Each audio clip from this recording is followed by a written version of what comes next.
Welcome to the France 24 debate. The situation in Guinea is our focus in this edition. I'm Mark Owen in Paris. The military coup saw President Alpha Condé arrested and detained. Colonel Mamadi Doumbouya emerged as the face of the new military leaders. The UN Secretary-General Antonio Guterres reacted by slamming the taking of power at gunpoint. Neighbouring states followed this lead, adding their condemnation, and followed the West African Economic Group, ECOWAS, and the African Union. Well, Colonel Doumbouya has announced there will be a government of national unity and a swift transition to democratic governance. And today, 10 days later, is the start of a process towards that aim. Our guest will be talking to us through the stakes, through the threats, opportunities, strengths, weaknesses that this presents. Let's introduce you to those guests. Ybg23bg is from the African Security Sector Network. Ybg, thanks for joining us. On the other side of our studio, Doudou Sidibé, who's Professor of Political Science at the University of Gustave Eiffel. Thanks for being with us, sir. My pleasure. Joining us from afar, Abubakar Diaby, researcher at the Guinea Political Science Association. Thanks for being with us, sir. And Douglas Yates, Professor of African Studies at the American Graduate School here in Paris. Douglas, pleasure to see you. James Andre is our correspondent in Conakry. He's awaiting us live. James, set the scene for us. Well, basically what we've been seeing, we've been here for a week now, is that basically a lot of the people throughout the country we've spoken for are actually backing this coup, which indeed took place on the Sunday 5th of September. Now, since that Sunday, we've not heard Mamadi Doumbouya, who is the new strongman here in Guinea, who has been who is the new country strongman, Mamadi Doumbouya, has not spoken publicly since that Sunday, but that is going to change tonight because indeed there has been a speech that has been recorded by the local television here, and that's probably going to be aired at 8 p.m. Now, what's been taking place today at the People's Palace, where I'm standing here in Conakry, is the first step towards a transition government. The idea was to meet all the stakeholders here in the country. These talks are going to last for 4 days. The first day has taken place, and indeed during this first day we have 3 groups that have been invited to meet Mamadi Doumbouya and the junta. That is the politicians, the religious leaders, and the traditional regional leaders of the 4 provinces that form Guinea. Now, the political leaders was obviously the one that everyone was watching, and indeed we could speak to them as they came out. We were not allowed to attend the meetings, or not even allowed to attend the speech by Mamadi Doumbouya that was the beginning of this meeting. Now, we did speak to the opposition leader, Cellou Dalein Diallo, and he told us that basically he felt that he'd been listened to. He felt that indeed Mamadi Doumbouya was calm, was relaxed. He said that basically his speech was about not personifying power around his own persona. He also said that he wanted transparency. He said that indeed, this is Cellou Dalein Diallo, he said that he found that he spoke openly and frankly. So basically the leader of the opposition happy with this first contact with the junta. Now, we do know that Cellou Dalein Diallo was in favor of the coup. He said it over and over again. Now, at the end of this meeting, the junta invited the political leaders to present a memorandum about what they believe is required in Guinea in order to have a smooth transition back to democracy. James Andre in Conakry, thank you very much indeed. James, as he says, been there for a week, observing the situation and watching for all developments. Thank you, sir, very much indeed. Let's bring the debate to our studio and bring in first Ybg23bg of the African Security Sector Network. Ybg, when you hear and see what has been happening, when you know what's at stake, what are your feelings right now about the situation? What is very interesting is to see that there is undoubtedly something which is trying to put together and to set up a kind of inclusive approach, I would say, from the very beginning. So this is something which should be seen as a reassuring, and also the fact that a community from Guinea are brought together, because one of the defining feature of Alpha Condé governance was also is a community-based discourse tending to oppose a different community is a very good sign, because what is important to remember is that Mamadi Doumbouya is belonging to the same community group, Malinke, as Alpha Condé. So the fact that Selou Dalen Diallo from Fulani community to be involved in those talks is, in my view, a very positive development. Okay, positive new Niaga. Let's cross the studio and bring in Doudou Sidibé, Professor of Political Science at the University of Gustave Eiffel. Good evening, sir. Thanks for being with us. Good evening. Essentially, give us your take on the situation, because we've heard from our correspondent in Conakry that things on the surface look like they're progressing well. Yeah, I think that things are progressing. I don't know if they are progressing well, but they are progressing. So because the fact of discussing... That's the difference, isn't it? Yeah, exactly. Yeah. Because the fact of having the will together all the stakeholders and to discuss the political parties, youth, women, local and traditional powers, everything put together, everyone put together to discuss and to see how to develop this transition. I think that it's a good thing, because he had to listen, to understand, and then to take decisions. Thank you, sir. Let's bring in Aboubakar Diaby, researcher at the Guinea Political Science Association, joining us from the US. Aboubakar, I hope you can hear me, and I hope you heard what our guest was saying. Pleasure to have you on the programme, and we're looking forward to hearing what you think about the situation, as we've been hearing it from Conakry. Tell us, sir. Well, thank you for having me. Thank you so much. I think the situation, what's happening actually in Guinea is from many people in Guinea, they think that this was entirely predictable. Because if you look at the social dimension, the political and economic dimension, the country was completely destroyed by his leaders. So the rising of the military coup in Guinea right now was I think, from my understanding, was a good move for the country to move to another chapter of his life. So from my understanding, the situation of this coup was predictable. Aboubakar, thank you very much indeed. Douglas, I hope you can hear us. Douglas joining us from a part of Paris. Good to see you, sir. It's always a pleasure to have your input on all matters African. And I know you have a particular interest in Guinea. Is this, as Aboubakar was saying, the start of a new chapter, or are we starting a different book? What's your thought? Well, I see this as a cycle, a constantly repeating cycle of coup d'etat. This is now an army push by special forces, then restoration of civilian rule, followed by a coup d'etat. There was a coup in 1984, and then another coup in 2008, and now in 2021. So the cycles are more frequent. They're happening more frequently now. The last coup was, a dozen years ago. The next one probably will be in 6 years. Douglas, thank you very much indeed. Niagali, can I bring you back in? Douglas talking about a kind of cycle that's happening. Clearly in neighbouring countries, I'm thinking Mali, Chad, we've seen similar kinds of moves, which may be in some way indicative of some sort of pattern across the region? Yes, what is also important to say, I think, is what is a coup? Is a coup only military, or can a coup be civilian as well?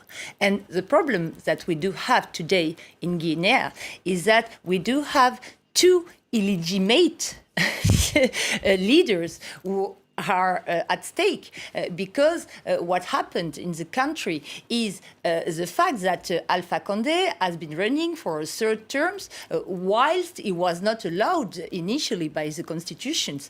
So it was very problematic to see that there was no real reaction against this from institutional multilateral African organizations such as the African Union and ECOWAS.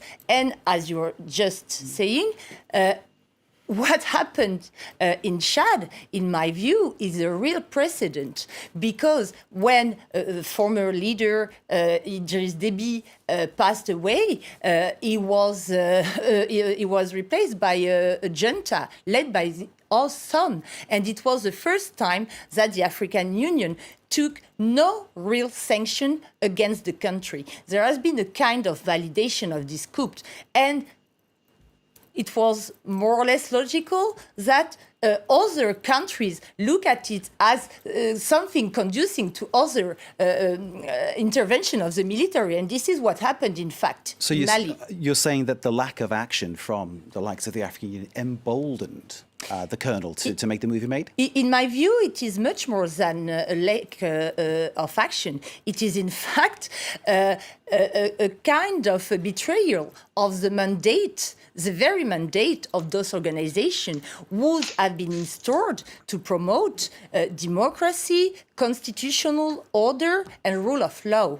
And today, we can see that those principles are put behind the interest of the different state members of those organizations, interest of state members who are also competing once against each other. Niagali, thank you very much indeed. Dudu, can I bring you back in to ask really about the situation regarding Alpha Condé? I mean, clearly, as Niagali was pointing out, this is a man who twisted the constitution to seek another mandate, and that resulted in his downfall. I think that the fact of changing the constitution, the fact of researching a third term in several countries is a problem. And if you see in two countries, it is the case. Okay, in one country, it is matter of fragility. Okay, but in Chad and in Guinea, it's a matter of having a third term. It is not yet the case in Ivory Coast, but who knows? In matter of few days or few months or a year, what will happen? But ECOWAS normally would forbid this third term to all its member states to seek it, because it creates instability, it creates conflict. They have to resolve, and they have to do it ahead, before waiting that this happen and trying to resolve it. A coup d'etat and a coup d'etat, military coup d'etat, I would say, and a constitutional coup d'etat, which one to condemn? I don't know. So are you saying that ECOWAS really should have acted in some way before. Having seen what Alpha Condé was trying to do? Alpha Condé, long-standing leader, one-time freedom fighter. It's worth pointing out his history with the country. I mean, clearly his heart was there, but somewhere along the line, power corrupts, doesn't it? And things change. Yeah, people can change, with power. We used to say that power corrupts, people. Before, they are not fond of power. But once they are in power, they would like to stay, even if they are very old. Alpha Condé is 83, okay? He should retire, but he wanted to have a set term. And this is the consequence is that he's pushing his country into conflict that will be difficult to resolve when it starts. It's worthwhile pointing out that this coup has been bloodless. No one has lost their life. It's been carried out in that way. So no, they have 20 military From the president. The National Guard who lost their life. 20 military from the presidential guard lost their life. Absolutely. I was thinking in terms of civilians, but clearly, thank you for correcting that error, because that's very important, because any loss of life is important. So 20 casualties amongst the military. Thank you so very much indeed. Let's bring back in Aboubakar Diaby, researcher at the Guinea Political Science Association, joining us in the US. Aboubakar, the assessment there about Alpha Condé and his desire to keep hold of power. Do you see this as, it's not just a Guinean problem, clearly, as Niagali was pointing out, other countries, as Dudu was talking about, Ivory Coast, we've seen other places across Africa where this is almost an endemic issue? Well, thank you. This is a good question. Like, let's say in the last 16 years, African countries, most of the African countries has experienced almost 42 coup d'etat, as the data saw. So it's very sad in Guinea to see that Alpha Condé, who was like a prophet to bring peace, like to bring development and bring stability in the region, he became a dictator. It's very sad to see that. But we have to analyze this aspect in two areas. The first area, Alpha Conde is from this. He's from my tribe. We came from the same ethnic group, but he was playing the ethnic line, the ethnic card in the country. And secondly, he tried to change the constitution to remain and die in power. So it's not like Mamadi Doumbouya, he's from Alpha ethnic group. So he was the right time to take over and to lead the country to the right direction. It's not about the political line. Yes, we do have that. Africa has many problems in terms of ethnic line, but the main problem here was time to move forward. You know, like if you see the growing poverty in Guinea is extreme, and people don't have the right stable life to move forward. So it was a time and a good moment to do the coup and move forward. I don't agree with the coup d'etat, but this situation was a good move for Guinea to move forward. You don't agree with the coup, you don't agree with the nature of the coup, you don't agree with the violence of the coup, but you agree with the nature of the notion of change. That's the message I'm getting. Abubakar, I need to stop you because we need to take a very short break, but I promise you, more discussion when we come back for part 2. Stay with us.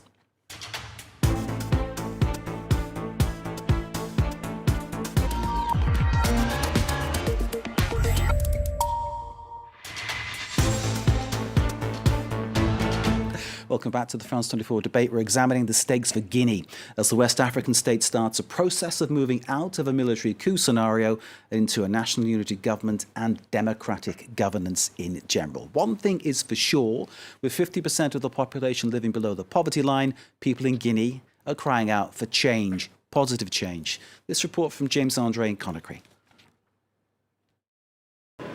Bonfils is one of Conakry's poorest neighborhoods. Abubakar Keita, 28, lives here. A young father, he has to share this home with 3 generations of his family. There is no running water. He works as a security guard for 70 euros a month. Times are hard. Là, c'est trop. Oui, ça peut être. Il y a des matinées dans la famille même. Il y en a qui ne gagnent pas à manger. On peut passer la journée comme ça, sans rien mettre dans le ventre. In Guinea, schools are due to reopen in 3 weeks, but this family has had to choose food over education.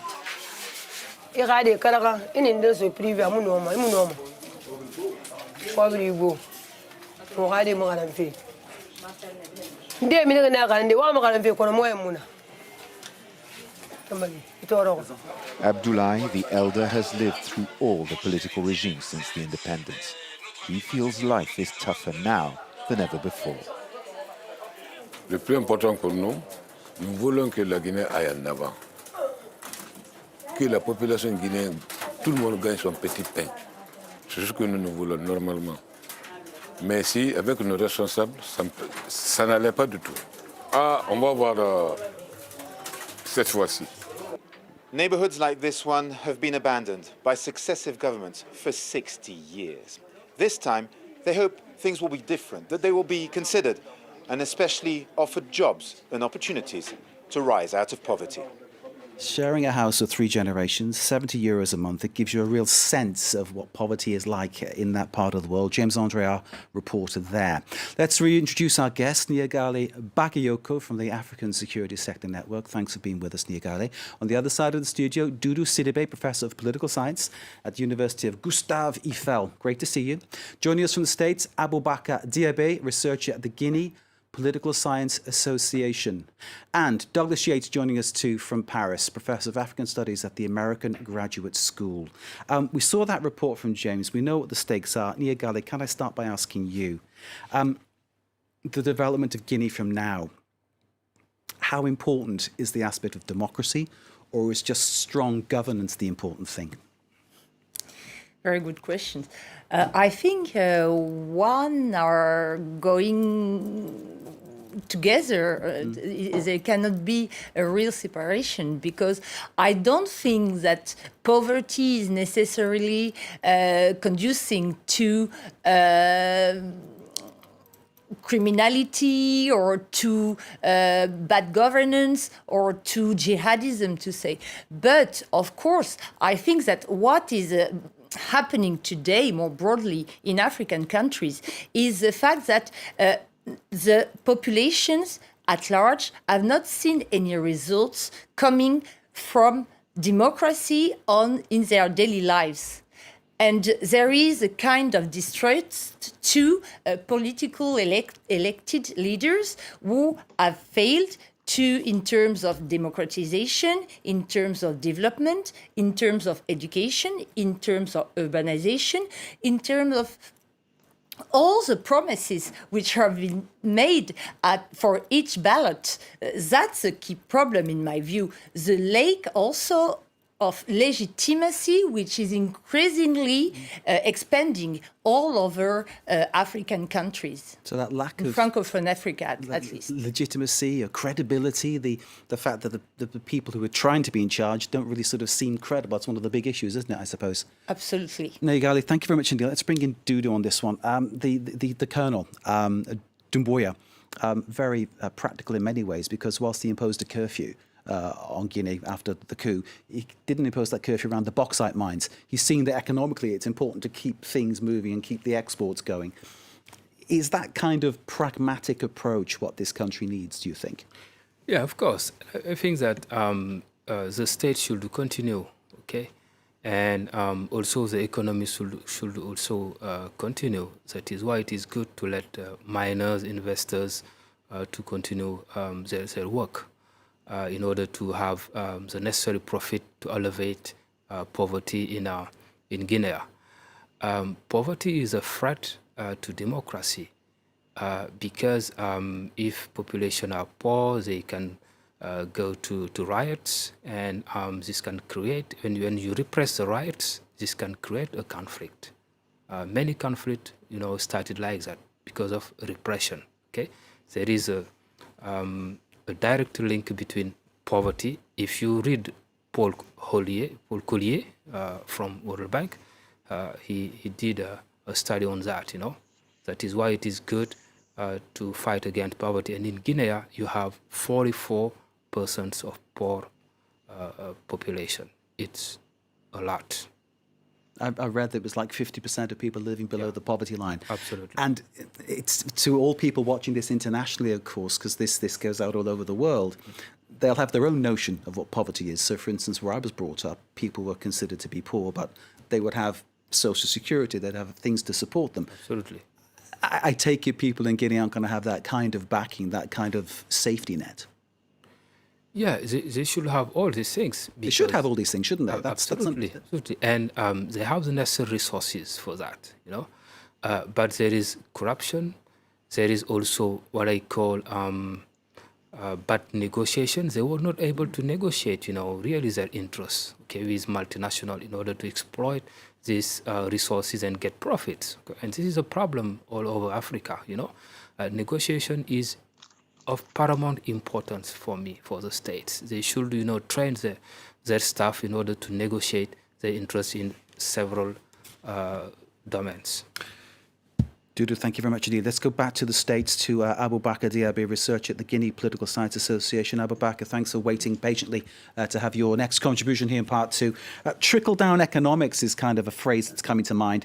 If the bauxite mines are opening and working, if the exports are working, then the money will come in and it will come down to the poorest people and perhaps help them. Do you think that'll work in Guinea? Well, it's not working. That's a good question. That's a good point to mention. So the main problem in Guinea, is a lack of leadership. Is the main problem. If there's a lack of leadership, there's no way forward for development. So in Guinea, since 1984, let's say 1984, Guinea has experienced many coups d'etat and many lack of leadership. How we will think that is good time to move forward with to against and to fight poverty? No. So the best way, because to fight poverty, you have to have a good governance. Governance is the key factor for international development. So now, what I like about Mr. Doumbouya, the military junta, the leader of the military, he read people's mind. What the Guineans want, what the people want. It's not like Guinea is divided in so many lines, but he read their mind. He says it's time to move. It's time to fight poor leadership. It's time to take over and include people in the governance. That's the main message he's trying to send out to the people of Guinea. I think that's the good move. So Guinea has experienced lack of leadership for 25 years. So it's time to go more. It's time to go forward. and call the diaspora to come back home and do their best so that the country can take over and move forward. That's my takeaway of this debate. Abu Bakr, thank you very much indeed. I'm getting a sense that this isn't just a lip service being paid to a process, but something that is developing. We're getting positive sounds coming from Conakry, but as Dudu pointed out, there's positive and really positive, and that nuance is very, very interesting. Let's take a listen to Colonel Doumbouya speaking a few days ago, of course, about this process that he wants the country to go through. It's our duty to save the country and bring the Guinean people together. We will put a system in place for all of the people to come together, because a political system that is not inclusive is a system that is not based on peace.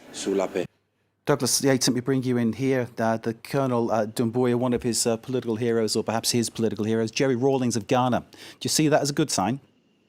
No, I'm afraid I'm an opponent of military rule. The fact of the matter is the colonel doesn't understand the international system. There might be a change of leadership in Guinea, but nothing has changed outside. Guinea just borrowed $20 billion from China. Xi Jinping is still in office. That money is going to go to bauxite mines and an alumina refinery, but that's going to take years for that money to translate into revenue. So he's not going to have any revenue from that unless he steals. The rest of the money is an IMF standby agreement, and the IMF is going to require he balances his budget, he increase taxes, he stops subsidy for food, petrol, and electricity, or that money is cut. And it was precisely those policies that made Alpha Condé unpopular. So either he becomes a kleptocrat and steals money, or he attempts to implement the policies that will saw the branch that he is sitting on. Either way, this regime will end as it started. So the situation, Douglas, as you're pointing it out to us, it looks like being between a rock and a hard place would actually be a good thing. This seems to be a lot worse than that. Yeah, well, the fact of the matter is nothing fundamentally has changed for Guinea because they've changed leaders. The corruption is endemic. Apart from the failure of distribution, we're just speaking macroeconomically. Guinea has minerals. 60% of its population grows food. To produce those minerals, it takes time. They will generate revenues, but those revenues are insufficient for Guinea's development needs. The rest is financed on debt. And by the way they're developing those minerals is $20 billion in new debt to China, which will only make them more in arrears, make it more difficult for them to balance their budget. Indeed, Chinese influence is one thing we've debated here many times, the Chinese growing influence across Africa. Douglas, thank you very much indeed, as ever. Douglas Yates from the American Graduate School here in Paris. Here in the studio, Niegale Bakayoko of the African Security Sector Network, Dudu Sidibé of Gustave Eiffel University, and Abu Bakr Diaby joining us from the States, researcher at the Guinea Political Science Association. Abu Bakr, can I bring you in on this one? Do you share the pessimism that we heard there from Douglas Yates, Abu Bakr? Tell us what you think over there in the US.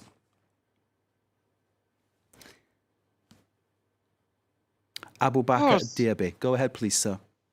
Yes, you hear me? Yes, we can hear you. We lost your vision for a while, sir, but I can see you now over my shoulder, which is very reassuring. Yes. And please, you've got the floor. Please speak to us.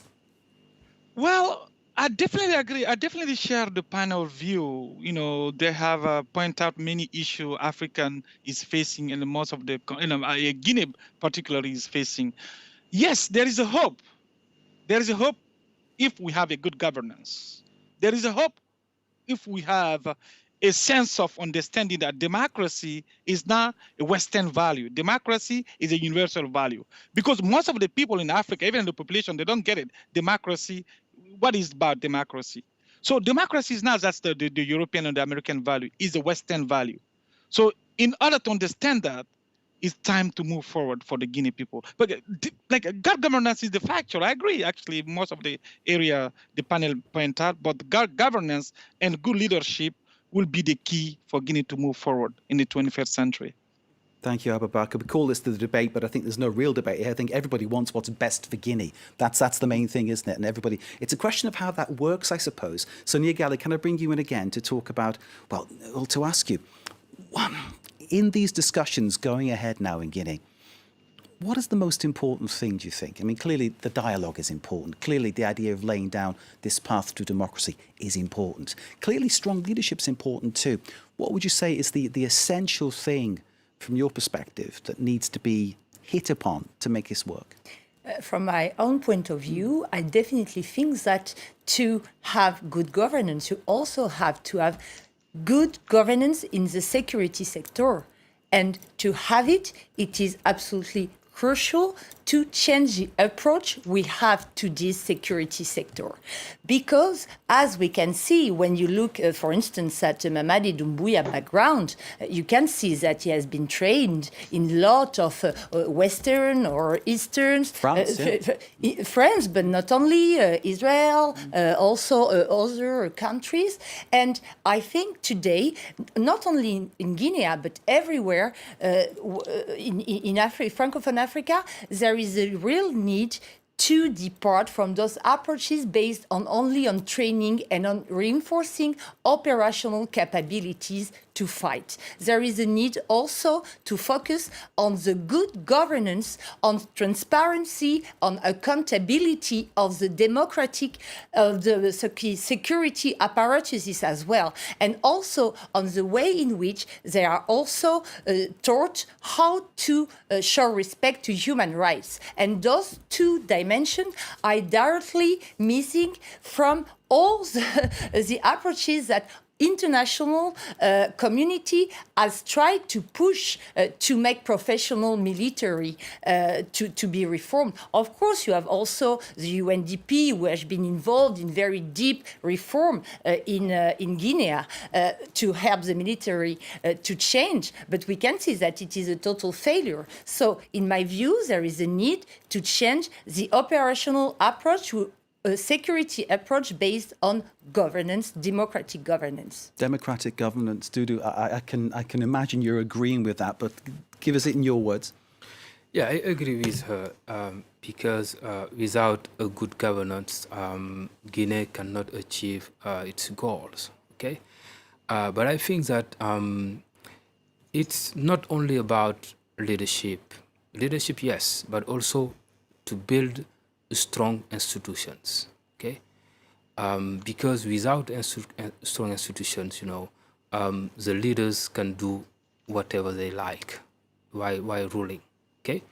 I think that we have to rethink the political system in Africa. We should not let only one person decide on everything. We should have a kind of check and balance, in all the system in order to oblige the president to negotiate, okay? I would say like a polyarchic system in order to negotiate. Different bodies of power would negotiate in order to take a decision. And I imagine the decision will be the best because it is negotiated by several stakeholders. It's my point of view. When you said that word about not entrusting it to one man, I went to my notes and remember that Colonel Doumbouya said, we will no longer entrust politics to one man, we entrust it to the people. Exactly. Which are great words, but absolutely, do those words mean anything? Does he mean, I mean, I suppose we'll see what happens, but yeah. It's easy to say, it's difficult to do. Yeah, in Guinea, they are called people of Guinea, le peuple de Guinée. It's the only country I could hear that, What does it mean? It means that they focus on people, theoretically, but practically, the leaders do not implement it, okay? They should let the people convey their ideas, their feeling, okay? Give them the liberty, the capabilities in order to achieve their dream of getting out of poverty. And I think that they can do it. This is fantastic stuff, Dudu. Thank you. Douglas Yates, can I bring you in? Because it sounds like what we're calling for here from our panel. I'm sure you will agree, but you'll have a take on this, and that's why we love having you on the programme. Douglas Yates, the idea that we're hearing of changing something for the people is obviously one thing. It is the big problem that the politicians in the past and perhaps in the future usually have their own interests first, and then those are the people second. Well, yes, all of the measures of corruption and and the perception of corruption show that it is endemic at every level of Guinean society. So as long as you've got a system where resources are diverted, they're unlikely to reach the people.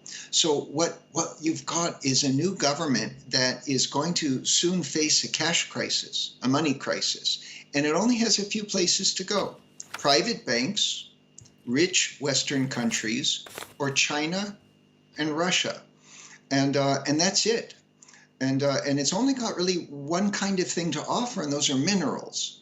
So the new rulers might be able to offer symbolic gestures of legitimacy, like releasing prisoners and reopening the headquarters of the opposition campaign and holding talks. But when you're looking at the bottom line of where their money's going to come from, they're going to have to implement austerity, and that's going to undermine any legitimacy that they can build with populist measures. Ultimately, military rule, unless it's a regime of exception, a temporary measure waiting for elections, will be illegitimate, will become a tyranny. Douglas, I'm listening to you, and you make sense. You make you make a lot of sense with everything you say. But I'm kind of wondering, how much more austere can it be, given people are living in such dire poverty? What's happened is mineral prices have gone up because COVID stopped, but at the same time, food prices have gone up. And therefore fuel prices have gone up. And all of the things Guinea can't provide for itself have increased. So either the government subsidizes those prices for the poor and then goes into deficit and goes into debt, or the government cuts those subsidies and then we have popular protests or another coup d'etat. Douglas Yates, thank you very much indeed. Let's go to the United States. Abubakar Diaby of the Guinea Political Science Association. Abubakar, you heard what Douglas had to say. I'm wondering how you're feeling about the talks that have begun, the developments that are going to happen. Are you feeling positive now at this point in our debate about what happens next for your country? Yes, of course. I Still feel positive, very yeah? positive. Yeah, of course. Yes, Good. I can definitely say that. Well, let's say Guinea is a very rich, just poorly managed in the past. That's the one. That's main point. That's the main point. Actually, what's happening actually in Guinea. The second element, the most important element, I will say, Colonel Doumbouya right now deserves a chance. People support him. Let him show what he's capable of. Simple as that. Do you see him as being the leader? Because clearly what we're looking at, or I presume, what we're trying to see in Guinea is some kind of transition towards the people making the choice of who rules, rather than an army man saying, I'm in command. Well, that's not the case. He's trying to put in place the transitional regime. It's not like he's going to stay in power like Alpha Condé did and change the constitution. He's trying to put in place a good governance and a constitution. There's no governance without a good constitution. That's the key factor. So now it's time for him, like he said at the beginning, when he took over with his team, he said that it's time to put in place a good governance. Without a good constitution, there's no governance. So what Guinea did actually right now, we need an inclusive society where rule of law, and a strong constitution are a key element for Guinea people. That's my understanding. Well, here's to that, and let's hope that is respected. Final comment to you, Niagali, about what happens next. If you could basically wave a magic wand and make it happen, what would it be? I agree that the question of rule of law is absolutely crucial, as my colleague was saying, and to build strong institutions is key.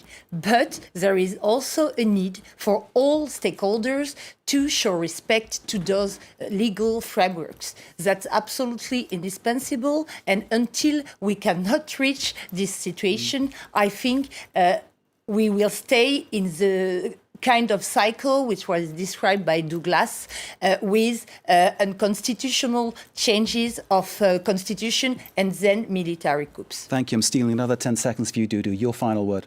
Yeah, my final word is I'm wondering how much time, the transition will last, okay? Maybe the shorter is better for me, okay? Maybe 1.5 years maximum. Dudu, thank you very much indeed. My producers now tell me we are out of time, so I apologise for overrunning. But I had to get these guests their final words. Nia Gali-Bakayoko of the African Security Sector Network, thank you. Dudu Sidibe of the University of Gustave Eiffel, thank you very much indeed. Thanks to Abu Bakr Diaby in the States there at the Guinea Political Science Association, and thanks to Douglas Yates here in Paris at the American Graduate School. Thank you for watching. Stay with us. You're watching France 24.